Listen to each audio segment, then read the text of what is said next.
Hello and welcome to my channel. In this video we are going to solve 3-mark questions from Real Numbers chapter which had appeared in CBSE Board Exam 2025. Now there are a total of 8 questions which had appeared in section C. This is a compilation of all the sets of CBSE Board Exam 2025 question paper.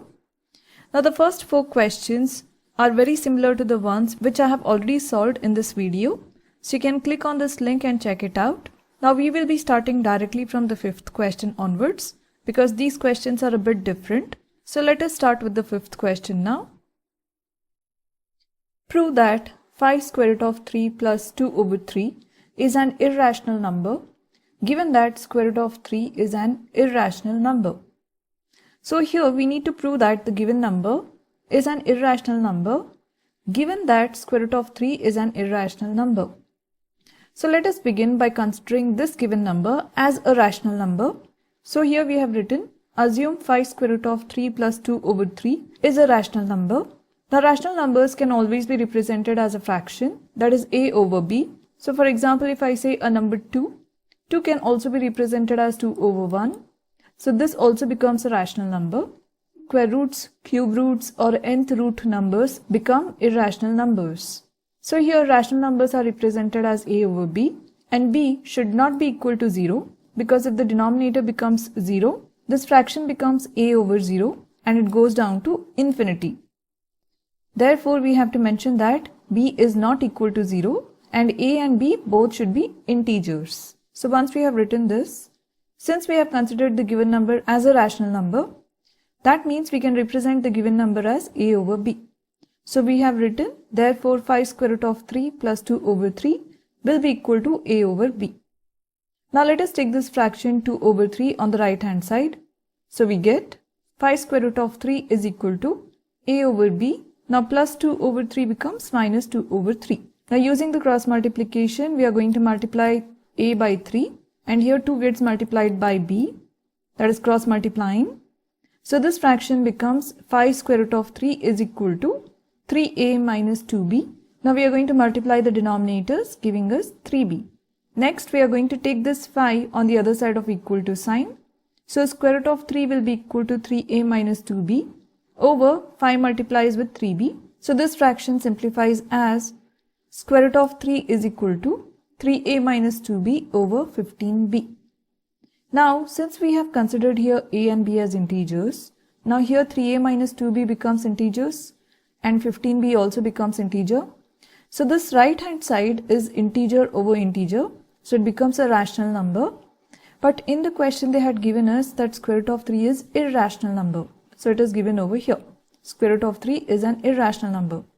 So the left hand side is irrational number, but the right hand side is rational number. So left hand side is not equal to right hand side. So let us write here.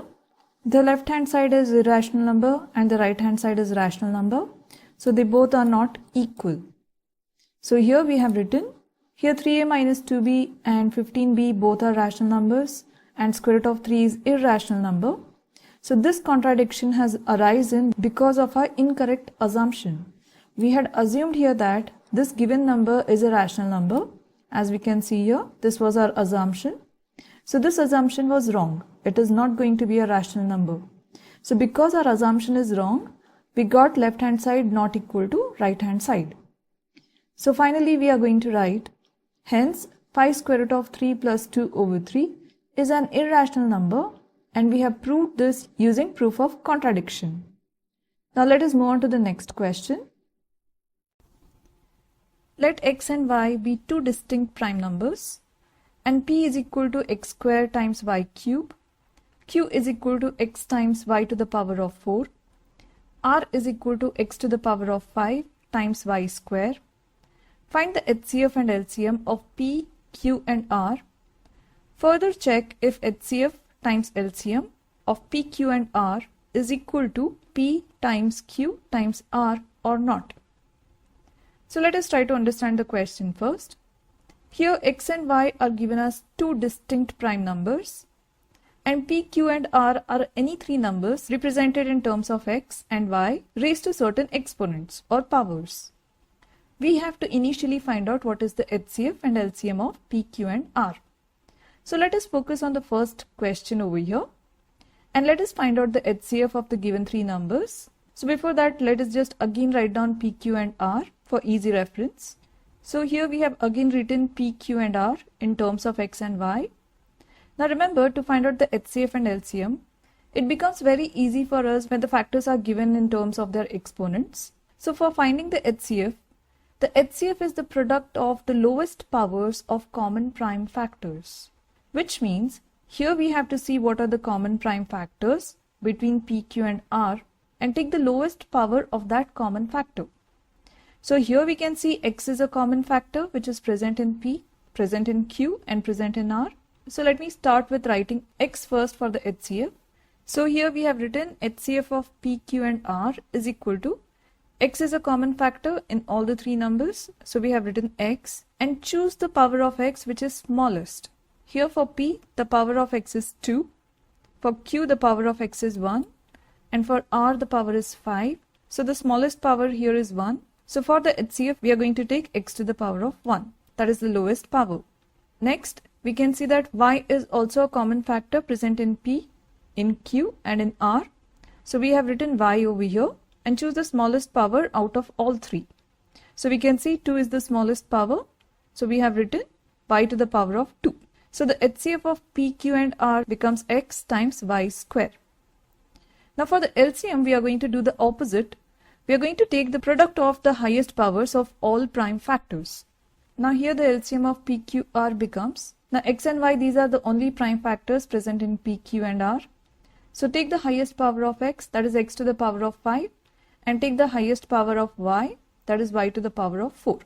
So this is how you can find out the HCF and LCM if the prime factors are given in terms of their powers. Now once we have got HCF and LCM, let us find out the product of HCF and LCM. That is, we are moving on to the second part of this question. So let me write here. So HCF times LCM. HCF we have got it as X times Y square times LCM is X to the power of 5 times Y to the power of 4. Now using laws of indices, we get X to the power of 1 times X to the power of 5. Now here the powers will add up together to give us X to the power of 6, that is 1 plus 5 is 6, times the same thing we are going to do with Y using laws of indices. It becomes Y to the power of 6, that is 2 plus 4 is 6. Now in the given equation, this is our LHS, that is left hand side. So the left hand side becomes X to the power of 6 times Y to the power of 6. Now let us look at the right hand side, that is P times Q times R. So here we have written P times Q times R. P was X squared times Y cube. Q was X times Y to the power of 4. And R was X to the power of 5 times Y square. Now using laws of indices, we are going to add the powers of X, that is 2 plus 1 plus 5, giving us X to the power of 8 times. Now we are going to add the powers of Y using the laws of indices, that is 3 plus 4 plus 2 gives us 9. So the right hand side, that is P times Q times R, becomes X to the power of 8 times Y to the power of 9. Now we can clearly see that the left hand side is not equal to the right hand side. So we are going to write HCF times LCM is not equal to P times Q times R. So this is going to be our answer. Now let us move on to the next sub question.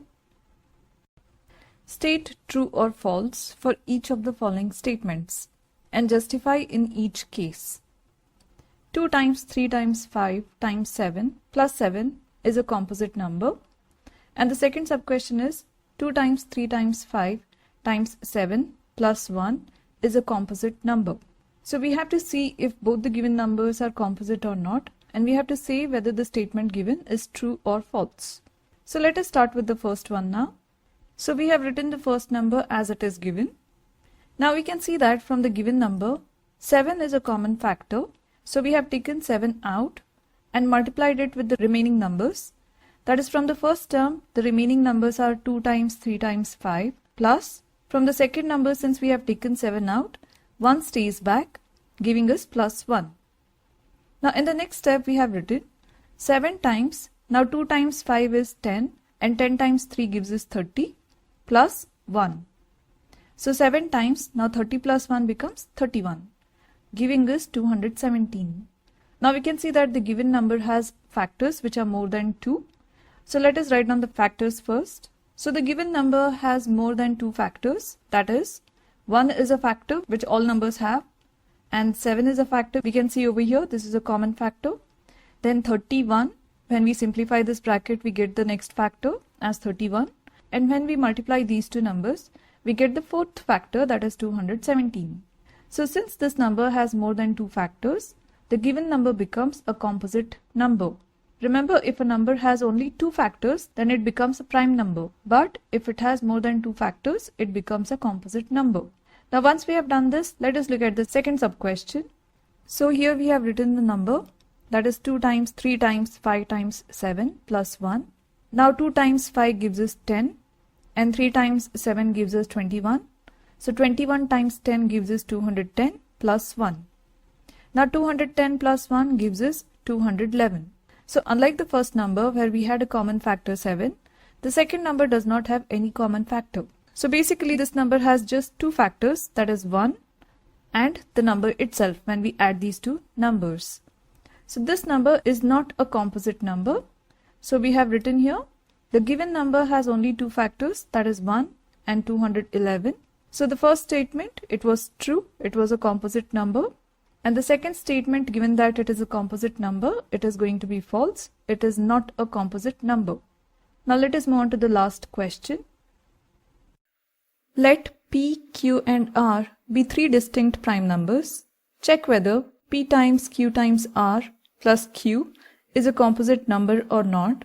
Further, give an example for 3 distinct primes P, Q and R such that P times Q times R plus 1 is a composite number and P times Q times R plus 1 is a prime number. So let us try to understand this question now. It's been mentioned that P, Q and R are 3 distinct prime numbers. So first of all we have to check whether the given expression, that is P times Q times R plus Q, is a composite number or not. And once we have checked it, we have to move on to the next part of the question where we have to show that the given number is a composite number and we have to show that the given number is a prime number. And this question is very similar to the previous one which we did. So let us focus on this part of the question, that is check whether the given expression is a composite number or not. So we have written the number over here, that is P times Q times R plus Q is equal to. Now we can see that Q is a common factor which is present in both the terms.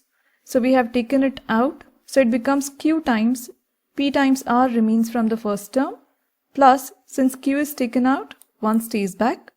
So inside the bracket we get P times R plus 1.